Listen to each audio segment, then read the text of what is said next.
All right, my friends, and welcome to Saturday morning. It's the Dr. Sem Yankees Show. We tried going live on Monday with the Start Spreading the News podcast, and that didn't work.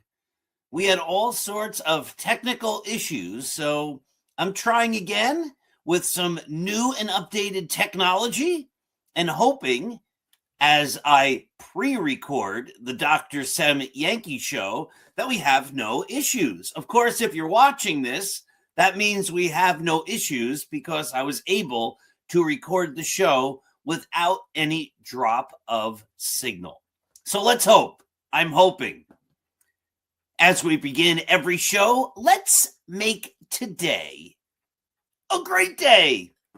And how do you make your day great? Well, my dear friends, it's simple. You look around the world, you see all the good that's out there, and you bring it in to your heart and you cherish it in your heart. If you take the time to look around the world and see the good and cherish the good, you can't help but make your day great. But I know there are times when people say, oh, Dr. Sem, there's no good. There's nothing good in the world. Nothing at all. I can't find one possible thing that's good that I can cherish in my heart. Okay. You have within yourself the ability to do good and to make good. So do something nice for someone else. Donate your time. Donate money. Write a letter. Say hello to a neighbor. Do something nice. Create good. And if you create good, then there's good. And then you can cherish that good in your heart. And you'll find that the more you notice the good and cherish the good, the more good will appear in your life. If we go around our lives looking for goodness and creating goodness, primarily, though not always and not in every situation, but primarily our lives will be surrounded with good. Remember, when you give love, it will come back to you in greater amounts than you ever gave. Okay, my friends, as you know, this program is brought to you by Artemisia Publishing. Artemisia is an outstanding and wonderful publisher that has published many of my books, including Roy White's autobiography, From Compton to the Bronx, The highly motivational, 365.2. If you need motivation, read that book. The great Yankees book, The Least Among Them. I need a new graphic for this one, but my newest Yankee book, which is getting great rave reviews, The Greatest New York Yankees by Uniform Number. And, of course, the greatest novel ever written, Scattering the Ashes. If you have not read Scattering the Ashes, your life is incomplete. So do the right thing and get a copy of Scattering the Ashes to complete your life, to make it that you've read the greatest novel ever written. And maybe you'll say it's not the greatest novel. I read it and my life isn't complete, but I think it's a pretty darn good novel. Read it, and I think you'll enjoy it. Also available on audiobook. The Least Among Them and Scattering the Ashes are available on audiobook. Scattering the Ashes, the audio was recorded by me in a studio in New York City. So let's talk Yankees. My goodness, let's get to it. 5 minutes in, and we haven't mentioned the Yankees. They won on opening day on Wednesday night. That was fun. The coverage on Netflix, not so much. I was able to go to my son's house and watch the show, watch the game, at least for a little bit, because I don't have Netflix and I'm not buying a streaming service just to watch a Yankee game. If the Yankees want to take the games away from me, well, then they can. Bye-bye. That's how I feel. And I think it's a short-sighted strategy that the Yankees, Major League Baseball, many of the other sports are following. Let's take games away from fans. Well, that's not how you create a fan base, by making your product harder to get. I wrote a great article on Start Spreading the News just a few days ago, and it's called Where Are the Yankees? Or Yankees TV Frustrations. And I talk about how the Yankees are on about 400,000 different channels. The common fan isn't going to watch the Yankees. And then what's going to happen is the Yankees are going to eventually say, we don't understand why people aren't following us, because you put the game on so many different outlets that no one knows where to even watch the game. And secondly, many of the games, including most Wednesday nights, are on a streaming service. Well, I'm not paying for a streaming service. So, you know what that means? That means I'm going to miss those games. And there's going to be lots of fans like me that miss those games. When you take the game away, the fans don't have an opportunity to see it. It's just penny wise, pound foolish, short-term success versus long-term sustainability. And they're going to hurt the long-term sustainability. But the Yankees won. I didn't think Netflix coverage was very good. We had the sound down because I was talking with my son, but the pregame stuff with some guy yelling all the time, you can just see, and all that. They're trying to hype it up. All that hype is unnecessary. It's unnecessary. You don't need to bring the product to this other level of screaming and yelling and cable cars and dancing people on taxis. And this is baseball. They don't have to try to be the NFL. When you try to be something you're not, it just makes it even more readily apparent that what it is you're trying to be, you're not. Baseball is a pastoral game. Football is not. Football can have all that hype. Baseball doesn't need it. The true baseball fan doesn't need it. And the people tuning in to watch a baseball game don't want any of that. It's unnecessary. Just put the game on. You know, I was talking to my wife the other day. We were watching something on TV. I don't watch much TV, but the commercials just seem to get more and more and more absurd. And I was watching a product where the commercial was absolutely silly. It was, I think it was for Chick-fil-A, and they had some cow dressed up, some person dressed up like a cow dancing around and people bouncing. And I'm saying, Every time I go to a Chick-fil-A, virtually every time I pass a Chick-fil-A, there's a line out the drive-through that takes a long time for people to even get their food. Yet they're willing to wait on that long line for their food. Why is that? Because their product sells themselves. So they don't have to make commercials that are inane and make no sense just to draw attention to their product, which is already, based upon the evidence that I always see when I drive past a Chick-fil-A, the product which is already highly esteemed. If you're going to get fast food, many people go to Chick-fil-A because they like the product. So I said to my wife, I said, if I were the CEO of that company, rather than being silly and inane, I would just have a normal commercial. Put a picture of the sandwich up there. Have the CEO or an executive of the company sit in front of a camera and just say, "Hi, I'm the executive of Chick-fil-A. And as you know, we have the greatest fast food chicken. This week we have this product, or this month we have this product," or just tell them. And the people will flock in. You don't need to get silly and try to appeal to an audience or capture attention in weird ways that are just off-putting. It just, like, why? Why do you need to insult my intelligence to try to make me buy fast food chicken? It made no sense. And I see that with a lot of products. And that's what I saw with the opening day festivities. People running around, screaming, jumping, all for no purpose. You already have a great product. It's Major League Baseball. You don't need to try to make it something it's not. You don't need to try to insult the audience by dropping the standards to some inane, silly, crazy level. Just sell the game. We are baseball. We have the best sport. We don't need all those gimmicks. I've said this before as well. It's difficult to go to a Yankees game now.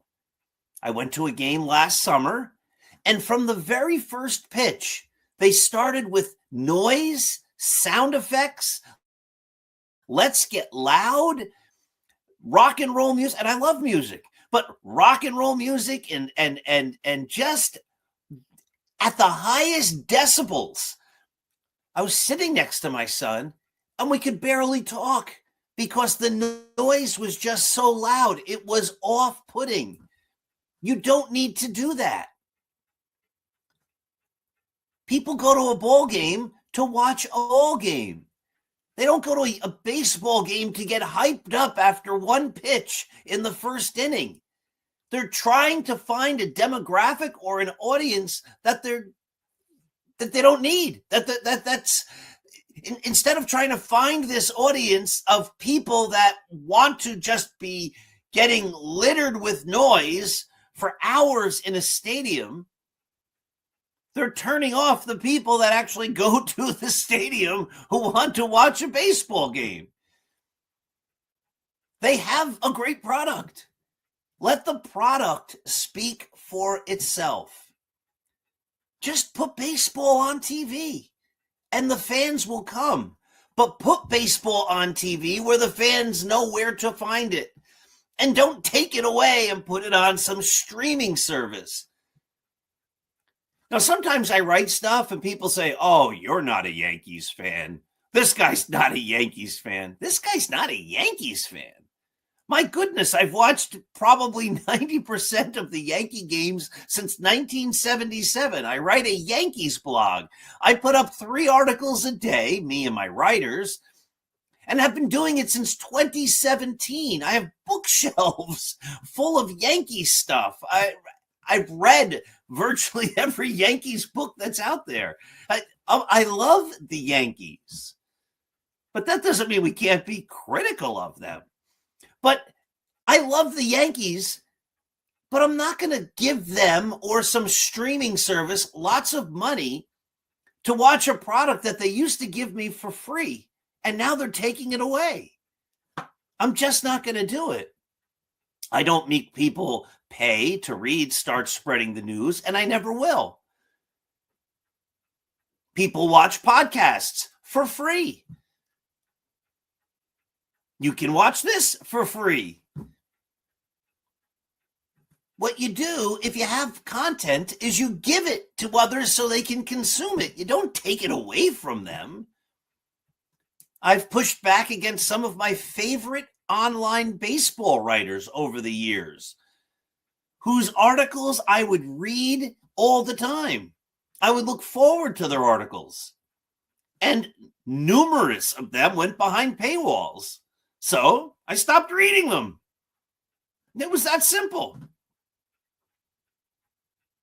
There are certain online newspapers that are putting tons of their content behind paywalls. So you know what I've done? I've stopped reading it. I used to have an article that I would create every week on Start Spreading the News on Saturday mornings at 10 a.m. called Yankees Links. And I would link tons of articles. I can't write that article anymore.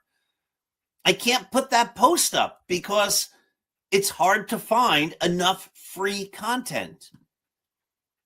So instead of me helping to drive people to various websites to read great authors writing stuff, I don't. And lots of people don't read them anymore. I just don't understand this idea, like in order to create a bigger audience, I'll reject the audience I have. I'll turn off the people who already like my product. I'll chase them away for a few extra dollars. I just don't get it. But hey, that's me. All right. So the Yankees did win. I'm looking at the clock here. We're 17 minutes in. The signal has not dropped yet. I might have figured this out. So what I might do is record the Start Spreading the News show in advance for Monday night. We'll see. And then maybe try live again. It's frustrating when you try to go live and it doesn't work. And we just, as I said last Monday night, we just killed the program. I said to EJ, it's just not working. The signal's dropping more and more. As we got deeper into the show, we couldn't watch, and I couldn't even talk to each other. And I said, this is just silly. So that's a pain. So hopefully we fix the technological issues.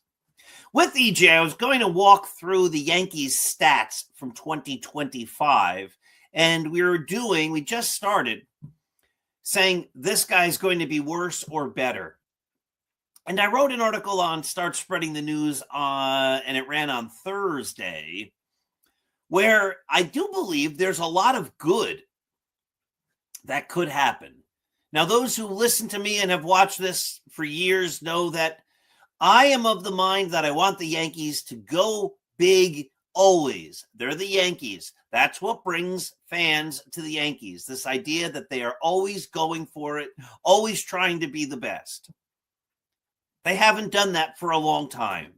Their new model, which isn't working if you're trying to win World Series because they haven't won them, has been, let's try to be a little bit better than pretty good rather than let's try to be great. And we've talked at length about the chasm that exists between those two philosophies. And the Yankees this year are trying to be a little bit better than pretty good. But even with that, if you look down the roster, there's a lot of people, a lot of players to be excited about. And I was saying this on the Start Spreading the News show. If Garrett Cole comes back, and if Carlos Rodon comes back, and if they're both effective, and if Cam Schlittler is a top pitcher, and if Max Fried stays healthy, and I can never quite say his name right, but Carlos Lagrange, if he is the real deal, those are some dynamite pitchers.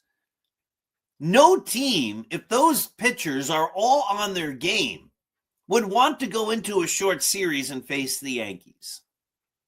That's just a fact. So the idea of let's just make it to the playoffs and see what happens is actually not a terrible strategy if you have that starting staff, which is got to be the best starting staff ever assembled, at least in recent memory, for these short series. One ace after the next, after the next, after the next. That should put the Yankees in a great chance to give the Yankees great opportunity to keep winning these short series because you have just phenomenal starting pitching. And I believe that David Bednar is going to be a top closer.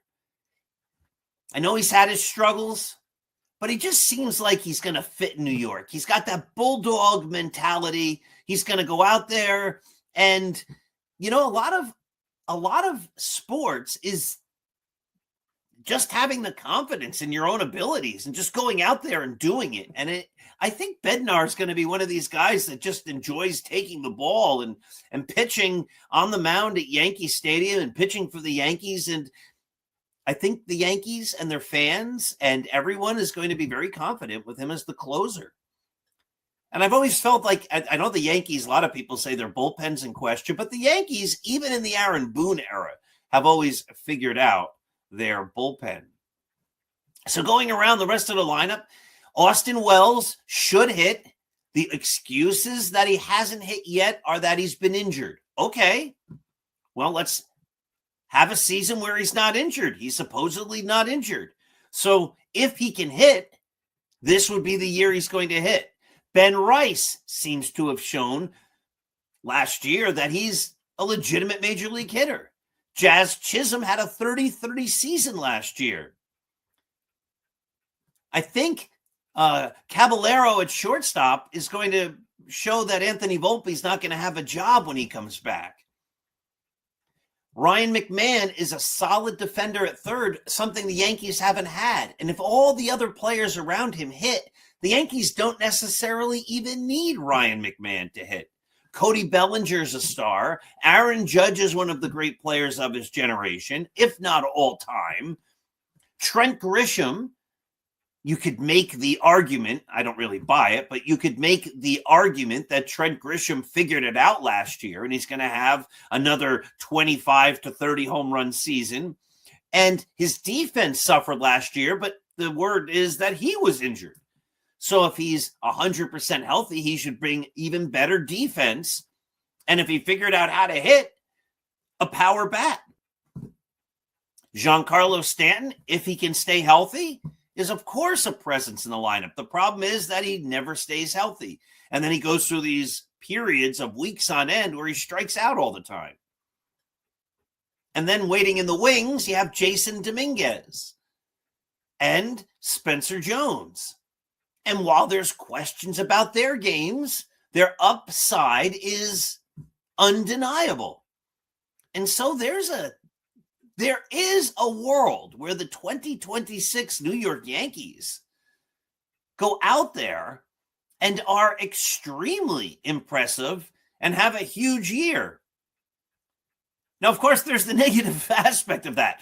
Maybe Austin Wells can hit. Maybe Caballero isn't a starting shortstop. Maybe Volpe comes back and he still proves he can't hit. Maybe Ben Rice had just a good year last year, and that's not who he really is. Maybe Jazz Chisholm is overwhelmed by the pressure of playing for a contract. That happens sometimes. A few years ago, everybody said Gleyber Torres is going to have a big year. It's his contract year. And he had a terrible year. Maybe Trent Grisham had a 1-year spike. Maybe Ryan McMahon and his lack of offense really hurts the Yankees. I mean, there's a lot of bad things that could happen. Maybe David Bednar is the pitcher who got sent to the minors last year. Maybe Garrett Cole and Carlos Rodon are never truly healthy. Maybe the young pitchers who the Yankees expect to rise turn out to be mirages. And of course, the Yankees don't have a great manager. Aaron Boone has been a Yankee manager longer than anybody by far without being able to win a World Series. He's never shown the ability to match up well against the best managers in the game and the best teams. And so that is an Achilles heel. But maybe, just maybe, he has figured it out. Maybe this is the year that Aaron Boone is the leader that the Yankees thought they hired, in 2018 to lead this club forward. So it's going to be interesting. And, oh my goodness, this is what happens every year. You get optimistic. It's early in the season. And there's a lot to be excited about. And hopefully all of those good things come true for the 2026 New York Yankees. All right, I'm going to wrap it up here. It looks like I made it. No drop signal, 26 minutes in. I want to thank everybody for watching. Check out Start Spreading the News. We put up 3 articles every single day. It is the greatest Yankees site. Let's go Yankees. Have a great day, and I'll see you again very soon.